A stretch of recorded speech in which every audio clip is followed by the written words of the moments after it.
Bueno, vamos a alargar, vamos a empezar a leer por lo menos transitorio RLC en corriente alterna. Como se ha visto con los dos casos anteriores, se siguen los mismos pasos para averiguar la componente natural y la forzada. Es decir, que acá nuevamente nos vamos a encontrar con una ecuación diferencial. Pero en este caso, como ya tenemos dos componentes que almacenan energía, nuestra ecuación diferencial va a ser de segundo orden, ¿cierto? Entonces, de grado 2. Por lo tanto, vamos a plantearla. Se obtiene como conclusión que para ciertos valores de gamma, el valor de la corriente total varía de tal forma que el efecto transitorio puede desaparecer como hacerse máximo, ¿sí? Eso es lo que habíamos visto con los circuitos RL y RC. Como ocurre en corriente continua, se analizarán los tres casos, según el determinante. El término independiente no se anula nunca con las derivadas, porque ya nuestro término independiente va a ser un B máximo seno de omega t más gamma o coseno de omega t más gamma, ¿sí? Entonces, vamos a aplicar el método de los coeficientes indeterminados. Este es un método cualquiera, digamos, es uno más. Ustedes, si lo quieren resolver por otro método, pero este es muy práctico y no requiere de gran destreza para resolverlo. La ecuación de equilibrio del circuito está presentada en el circuito RLC, B máximo seno de omega t más gamma, igual a R por I, la caída de tensión de la resistencia, L derivada de I con respecto de T, la tensión de los bornes de la bobina, y 1 sobre C, integral de I de T, la tensión desarrollada en los bornes del condensador. Entonces, ¿qué hacemos? Como siempre, derivamos nuevamente y ordenamos, y nos queda la expresión B máximo coseno omega t más gamma, ¿sí? Y eso quedaría por omega. Ese omega se lo despeja del otro, para otro miembro, por lo tanto me va a quedar L sobre omega, derivada segunda de I con respecto de T dos veces, más R sobre omega, derivada de I con respecto de T, más 1 sobre omega C por I, ¿sí? Esa expresión, entonces, es nuestra ecuación, que es la que tenemos que resolver. Como siempre, tenemos una componente natural y una componente forzada. La composición de ambas nos va a dar la respuesta total, ¿correcto? Por la corriente total. Pasemos un poquito, vamos a resolverlo entonces por el método de los coeficientes indeterminados. Muy bien, para ello vamos a tomar la I forzada como A coseno omega t más gamma más B seno omega t más gamma. Entonces nuestras incógnitas van a ser A y B. Haciendo la derivada porque esta I, la 4, esa I forzada, es solución de la ecuación diferencial de segundo orden que tenemos planteada anteriormente. Entonces, por eso proponemos esa solución para la corriente forzada. Pero como necesitamos encontrar las incógnitas A y B, hacemos la derivada primera, la derivada segunda, ¿sí? Y reemplazamos la 4, 5 y 6, la reemplazaremos en la expresión 2, que es la que ya habíamos planteado anteriormente. Es cuestión de que se pongan ustedes un poquito nomás, escríbanla cuando estudien el tema, ¿sí? Vayan escribiéndolo para que vean el desarrollo, cómo se hace. En definitiva, ¿qué podemos hacer acá? Llegar a un sistema de dos ecuaciones con dos incógnitas, ¿cierto? En función, digamos, de la expresión 7, yo puedo llegar a la 8. ¿Y qué tenemos en la 8? Un sistema de dos ecuaciones con dos incógnitas. Y las incógnitas ya saben que son B y A. En definitiva, nos queda menos omega LB menos R por A más B sobre omega C igual a 0. Y por el otro lado, menos omega R por A, RB más A sobre omega C igual a B más. Es así que, para no arrastrar tantos términos sueltos, ya sabemos que XL es omega por L y XC es menos 1 sobre omega C. ¿Correcto? Es así que nos va a quedar, ya ordenándolo un poquito esto, nos queda, bueno, acá está invertida, pero no importa, RB menos X sub L por A más X sub C por A igual a B máximo.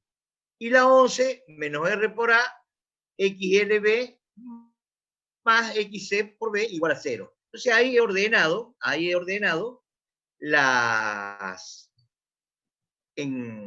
¿cómo es? Las dos ecuaciones. De ahí podemos despejar B, ¿sí? Donde nos va a quedar R por A sobre XC menos XL. Reemplazamos la ecuación 12 en la 10 y nos va a quedar R cuadrado A sobre XC menos XL más A XC menos XL igual a B max. Y en la 14, evidentemente, el A nos va a quedar R cuadrado más XC menos XL al cuadrado, todo sobre XC menos XL igual a B max. Escúchenme, este sistema de dos ecuaciones con dos incógnitas, ustedes lo pueden resolver por el método que ustedes quieran. Acá simplemente es el planteo para llegar al resultado, para no expresarlo directamente al resultado. Entonces, este es un método. Ustedes utilicen el método que quieran, por determinante, sumorreta, igualación, sustitución, bueno. Vamos a la 12 en la 10, nos va a quedar R cuadrado A, XC menos XL, más A, XC menos XL, igual a B máximo. Nuevamente tomamos A, factor, de donde nos queda la expresión A por R cuadrado menos el paréntesis al cuadrado sobre XC menos XL igual a B máximo. Y ahora viene el primer concepto de lo que es la impedancia, ¿sí? La impedancia R cuadrado más XC menos XL al cuadrado no es otra cosa que el cuadrado del módulo de la impedancia. Recuerden que Z era la raíz cuadrada de R cuadrado más XC menos XL cuadrado. Entonces ahora elevándolo al cuadrado pasa como el cuadrado de la impedancia. Es así que ahora podemos presentar que A es igual a B máximo sobre Z por XC menos XL sobre Z. Reemplazando ese valor en la 12, nos queda B igual a B máximo sobre Z, XC menos XL sobre Z, por R sobre XC menos XL. En definitiva, nos queda B máximo sobre Z y R sobre Z. Es así que, haciendo las operaciones, trayendo, fíjense que tiene ahí con el lápiz, ya presentamos XC menos XL sobre Z, lo llamamos K por seno de phi. Y R sobre Z es K coseno de phi. Por lo tanto, el cociente, subir un poquito, profe. El cociente de XC menos XL sobre R, ahora lo vamos a hacer, nos va a dar la tangente de phi, que no es otra cosa que la definición de la tangente del ángulo, ¿verdad? Vamos a la otra hojita.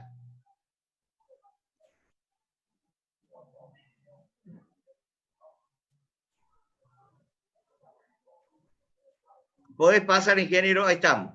Entonces de ahí despejamos phi, como el arco tangente de XC menos XL sobre R. Bueno, ya vamos a llegar al final porque quiero hacer un comentario. Si elevamos al cuadrado la ecuación 19 y 20 y sumamos, ¿correcto? Nos queda XC menos XL al cuadrado más R cuadrado sobre cuadrado. Esto es igual entonces a K cuadrado seno cuadrado de phi más coseno cuadrado de phi. El teorema fundamental de la trigonometría, sabemos que lo que está en paréntesis vale 1, ¿correcto? Eso acá en ELO hay seno cuadrado más coseno cuadrado igual a 1. Por lo tanto, nos quedará que K elevado al cuadrado igual a 1, de donde K vale 1, ¿correcto? Reemplazando entonces en la ecuación 19, que ya la habíamos visto, en la 16 y la 20 en la 19, llegamos al valor final de nuestra I forzada. Esa I forzada va a ser B máximo sobre Z, seno de phi, coseno omega t más gamma, más B máximo sobre Z, coseno de phi, seno de omega t más gamma. Esa expresión, que ya por trigonometría, por identidades trigonométricas, sabemos que seno por coseno más coseno por seno es el seno de un ángulo, es el seno de alfa más beta. ¿sí? Entonces, para expresar todo en función de una sola expresión, en función del seno, en este caso.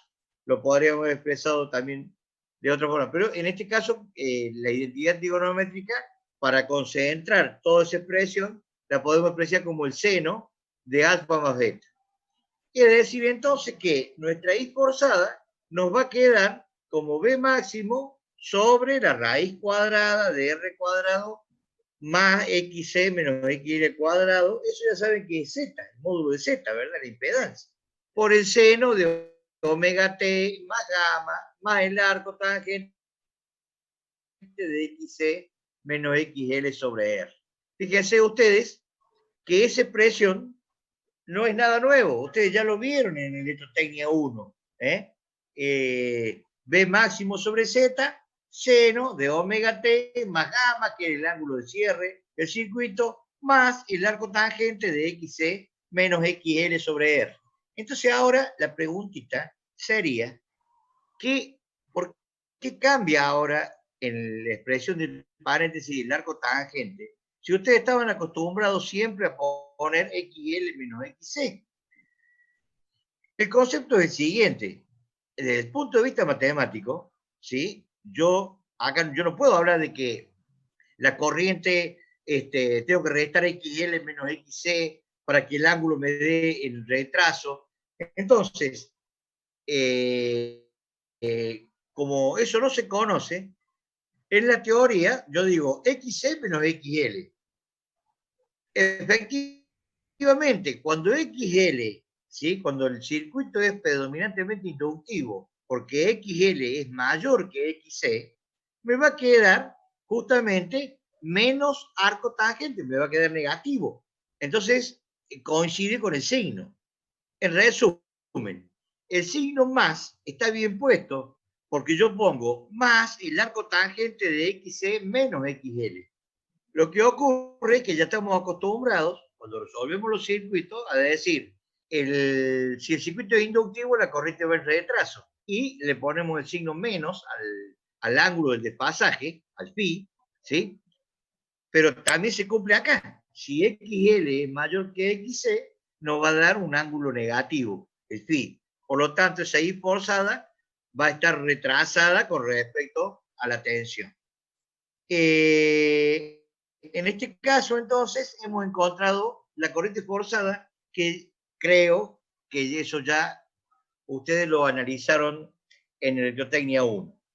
¿Qué pasa ahora? Nosotros tenemos que analizar el transitorio, porque eso sería la I forzada. Eso ya es régimen permanente.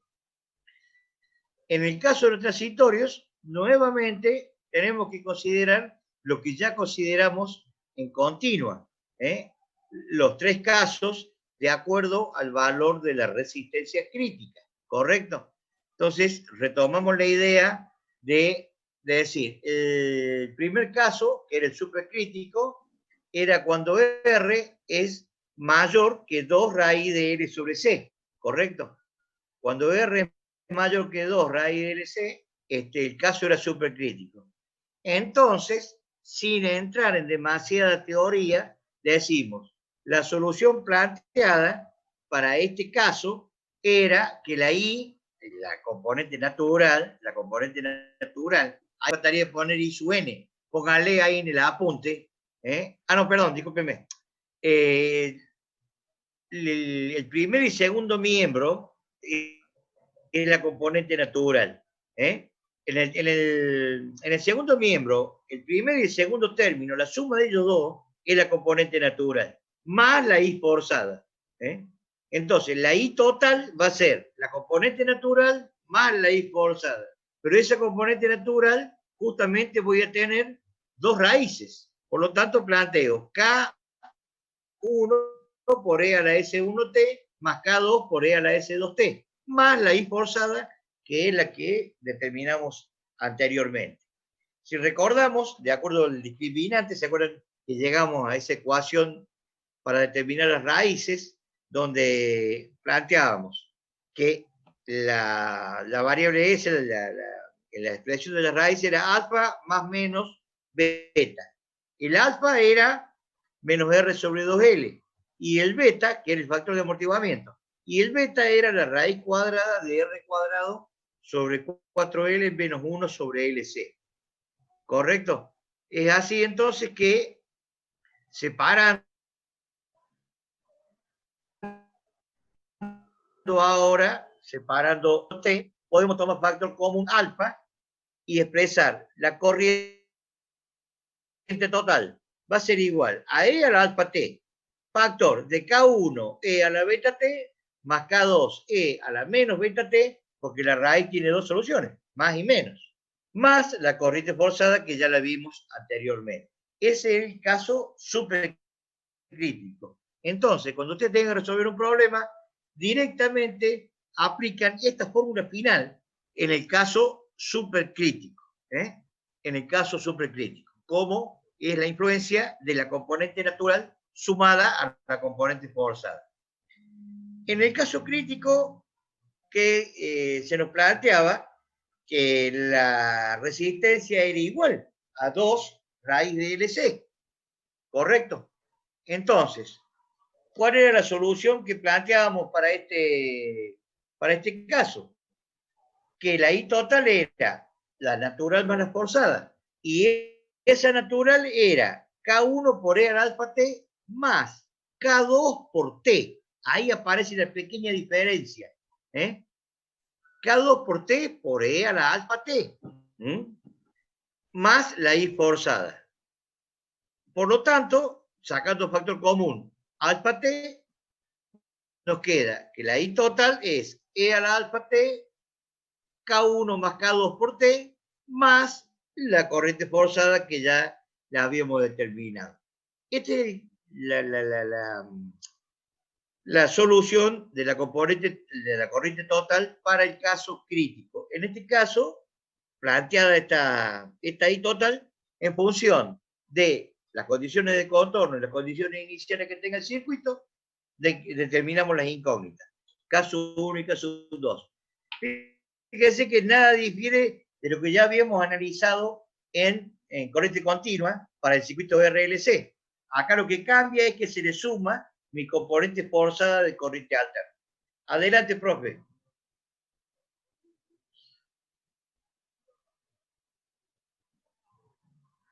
Nuestro tercer caso.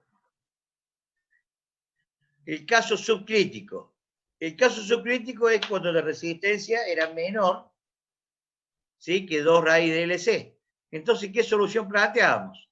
¿Sí? E a la alfa T, K1 coseno omega sub NT. ¿Se acuerdan que la omega sub N era la componente natural del circuito? Más E a la alfa T, K sub 2, seno de omega N, omega sub NT, más la I forzada. Nuevamente, considerando el E a la alfa T factor común, me queda E a la alfa T factor de K1 coseno omega 1, coseno omega sub NT, más K sub 2 coseno omega sub NT, más la corriente forzada. Ese omega sub N era la pulsación correspondiente a la onda natural amortiguada, ¿cierto? No es la oscilación de resonancia, es la oscilación que corresponde a la oscilación del circuito que se va amortiguando, que es distinta que la de resonancia. Bueno, profe, ahora le dejo la palabra porque ya no me da más la garganta. Adelante. Bueno, sería la pregunta de rigor, si hay alguna pregunta, alguna observación. ¿Leyeron más o menos el tema? Hola, hola. No, pensé que no.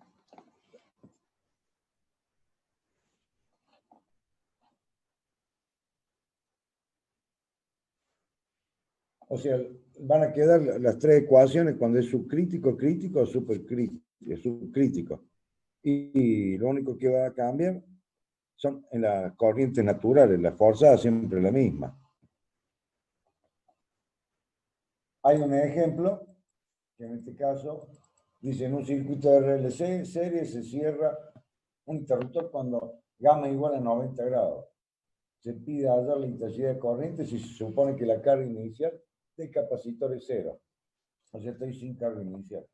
Los datos, la resistencia 50 ohms, el capacitor de 50 microfaradios, la carga inicial 0 coulombio, la inductancia 0,1 amperio y la tensión de T igual a 100 seno de 1000T más gamma. Lo primero que debe hacer es determinar, como había hecho recién el ingeniero Escribano, lo primero para determinar el valor de la resistencia crítica para ver en qué caso nos encontramos. Entonces, lo primero que se debe hacer es determinar qué características tiene la corriente natural. Calculamos la resistencia crítica y vemos que tiene un valor de 89,44 ohms. Y vemos que la resistencia del circuito es de 50 ohms.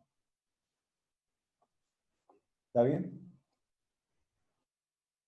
La resistencia es mayor que la del circuito. Entonces, por lo tanto, en un caso subcrítico, la ecuación del circuito es, esta es la ecuación en función de la corriente, con la caída de tensión en la resistencia, en la bobina y el capacitor, y el valor de la onda de tensión alterna, la forzada. Reemplazando por los valores numéricos, la solución correspondiente para la intensidad es, como es E al alfa t, K1 coseno de omega sub nt, más K2 seno de omega sub nt, más B máximo sobre la impedancia, seno de omega t más gamma, más arco tangente de X sobre el R. Siendo alfa, que es el factor de amortiguamiento, menos R sobre 2L, X sub C, la reactancia capacitiva, X sub L, la reactancia inductiva, el módulo sería el valor de la corriente. B máximo sobre la impedancia, el tau, que es menos 1 sobre alfa, 4 por 10 a la menos 3, y el arco tangente de XC menos XL sobre R, menos 58 grados. O sea, hay que reemplazar por los valores del ejercicio, de los datos del ejercicio. Omega sub n, que es la velocidad angular de amortiguamiento que tiene, que eso depende de los componentes. Reemplazo los valores obtenidos, a ver, llegamos hasta acá, no.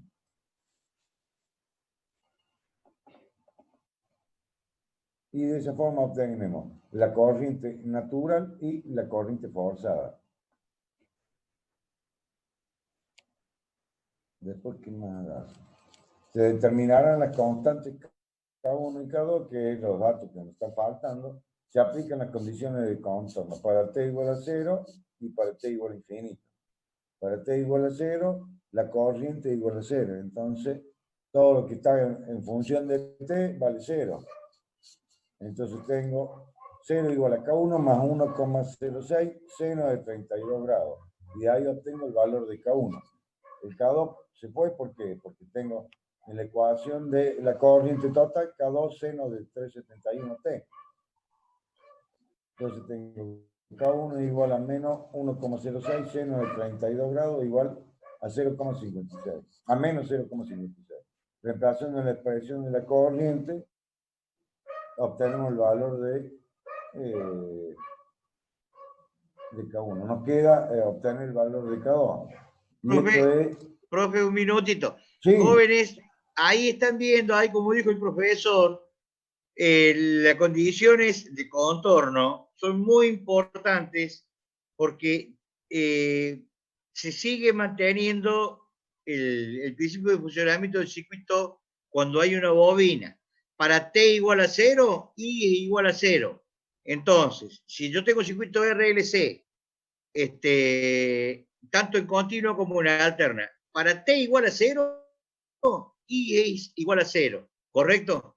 Aunque sea alterna, sí, en alterna también. Para T igual a 0 y igual a 0. ¿Por qué razón? Porque tengo la bobina. La bobina con su fuerza contraelectromotriz Cuando yo cierro el circuito, supongo, sabiendo que está descargada la bobina, por supuesto, y el condensador, cuando cierro el circuito, para T igual a 0, I es igual a 0. La corriente nace de 0, tanto en continuo como en alterna. Siempre estamos hablando del RLC, ¿verdad? El efecto es el de la bobina. El de la fuerza contraelectromotriz, que tiene un valor igual en el sentido contrario a la tensión aplicada.